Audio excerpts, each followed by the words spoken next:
Merhaba arkadaşlar, kanalıma hoş geldiniz. Bugün şöyle güzel bir bebe yünüm var. Bununla harika bir model başlayacağız. İpim 100 gram 250 metre uzunluğu olan iplerden.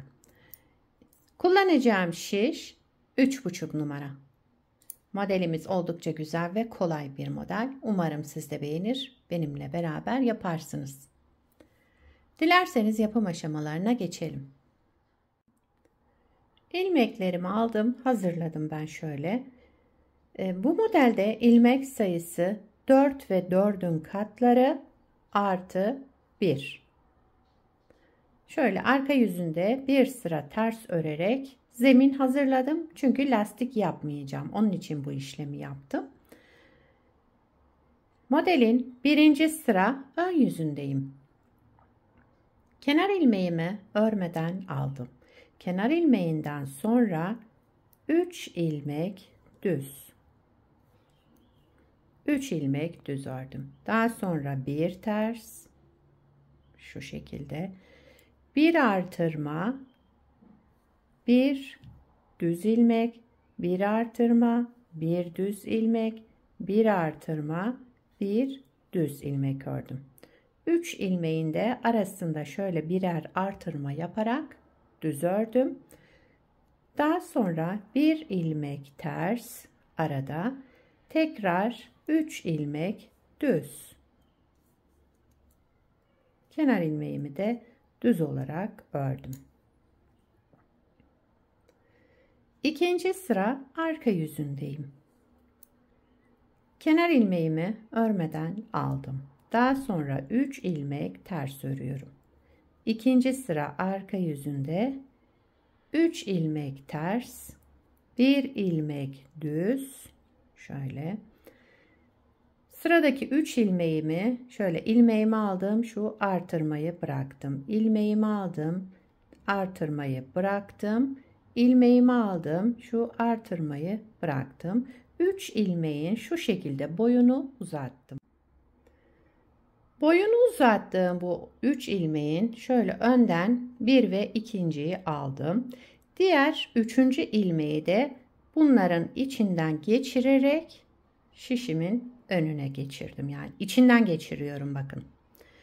Daha sonra bu 3 ilmeğimi ters örüyorum. 1, 2, 3. 3 ilmek ters olarak ördüm. Devamındaki ilmeğimi düz ördüm. Daha sonra 3 ilmek yine ters örerek sıramı tamamladım. Üçüncü sıra ön yüzündeyim. Kenar ilmeğimi örmeden aldım. Yine 3 ilmek düz. 3 ilmek düz. 1 ilmek ters. Şöyle. 1 ilmek artırma. 3 ilmeği bu şekilde örüyorum. Bakın 1 artırma, 1 düz. 1 artırma, 1 düz. 1 artırma, 1 düz. Örerek 3 tane aralarda artırma yaptım. Daha sonra sıradaki ilmeğim ters olarak ördüm. 3 ilmek düz ördüm. Kenar ilmeğimi de düz olarak ördüm. 3. sıramı tamamladım. 4. sıra arka yüzündeyim. Kenar ilmeğimi örmeden aldım. Kenar ilmeğinden sonra 3 ilmek ters. Yine ters olarak ördüm. Bir düz. Şimdi sıradaki 3 ilmeğimi boyunu uzatacağım. İlmeğimi aldım. Bu artırma yaptığımı bıraktım. İlmeğimi aldım. Artırma yaptığımı bıraktım. İlmeğimi sağ şişimi aldım. Artırma yaptığımı bıraktım. 3 ilmeğin boyunu uzattım. Önden 1 ve 2'yi şu şekilde aldım. 3. ilmeğimi de bu 2 ilmeğin içinden geçirerek şişimin önüne taktım tekrar. Bunları ters olarak örüyorum. 1, 2, şöyle 2 ve 3 ilmek ters örmüş oldum burada. Devamında bir düz ilmek, 3 ters ilmek. Dördüncü sırayı tamamladım.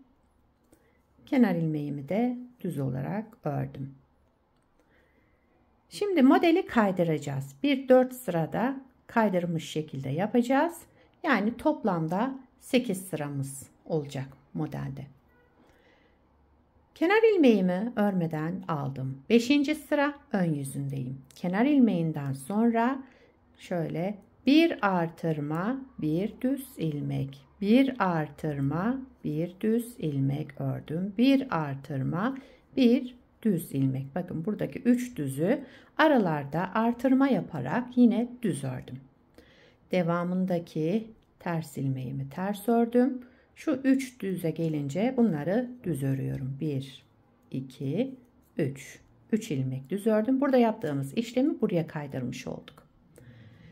Bir ters, devamında bir artırma, bir düz ilmek, bir artırma, bir düz ilmek, bir artırma, bir düz ilmek, bir de kenar ilmeğimi ördüm.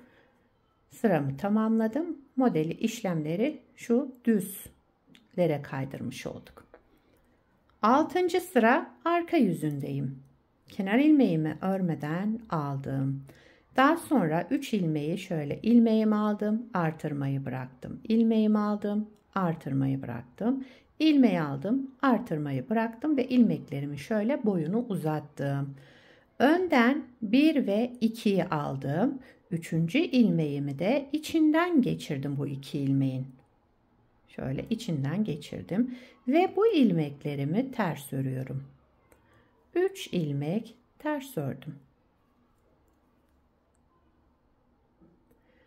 1 ilmek düz, 3 ilmek ters, 1 ilmek düz, 3 ilmeğin boyunu uzatıyorum şu şekilde, ilmeklerimi alıyorum, aradaki artırmaları bırakıyorum. 3 ilmeğin boyunu uzattım. 1 ve 2'yi aldım sol şişime. 3. ilmeği de bu 2 ilmeğimin içinden geçirerek şişimin önüne taktım. Daha sonra ilmeklerimi tek tek ters ördüm.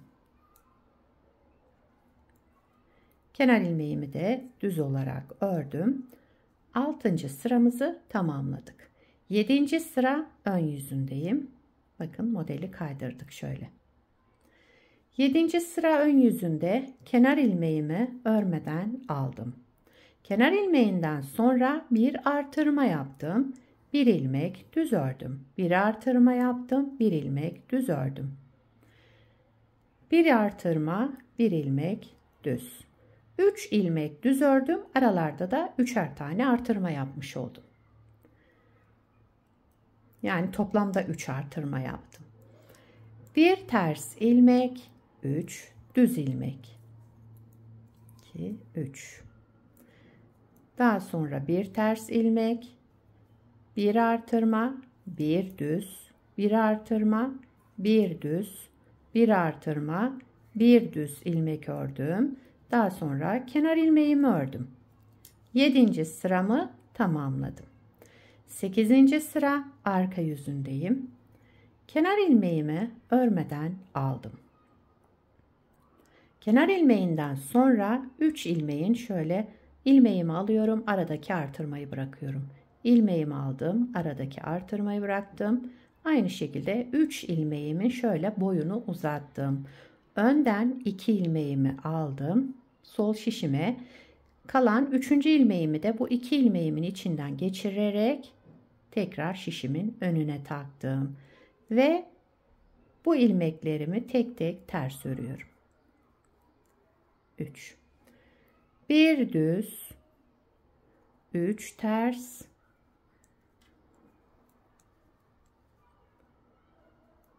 bir düz, 3 ilmeğimin boyunu uzatıyorum. İlmekleri alarak aradaki artırmaları bıraktım. Önden 2 ilmeğimi sol şişime şöyle geçirdim. 3. ilmeğimi de bu 2 ilmeğin içinden geçirerek şişimin önüne taktım. Ve bu 3 ilmeğimi de ters örüyorum.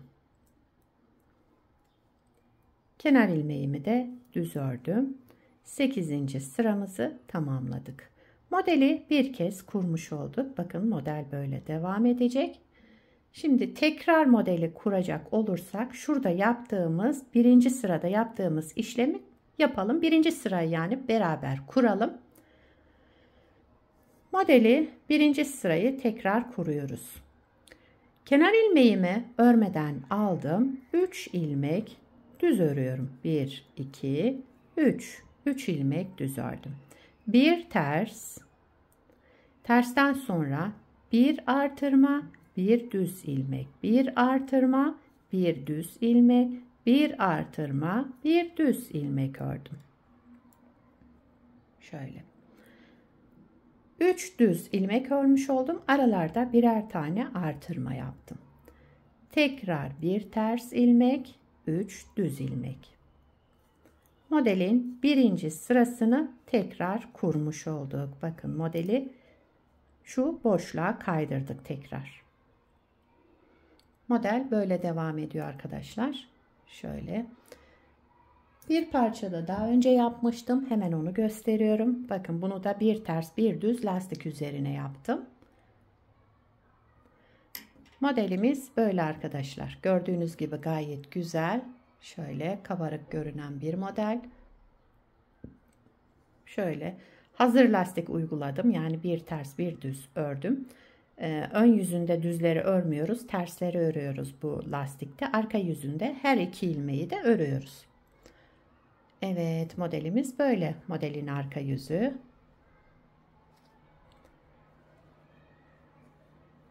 Bu modeli her türlü örgülerinizde kullanabilirsiniz. Yetişkin örgülerinde, çocuk örgülerinde hepsine uyum sağlayacak güzel, yapımı kolay, şöyle gösterişli modellerden. Sizler de nelerde kullanacaksınız bu modeli, onları yorumlarda belirtirseniz sevinirim arkadaşlar. Beni buraya kadar izlediyseniz bir beğeni yapmayı, yorum yapmayı, beni desteklemeyi unutmayın. Şimdiden hepinize teşekkürler. Yapacak olanlara kolay gelsin. Bir sonraki videoda görüşmek üzere. Hoşça kalın.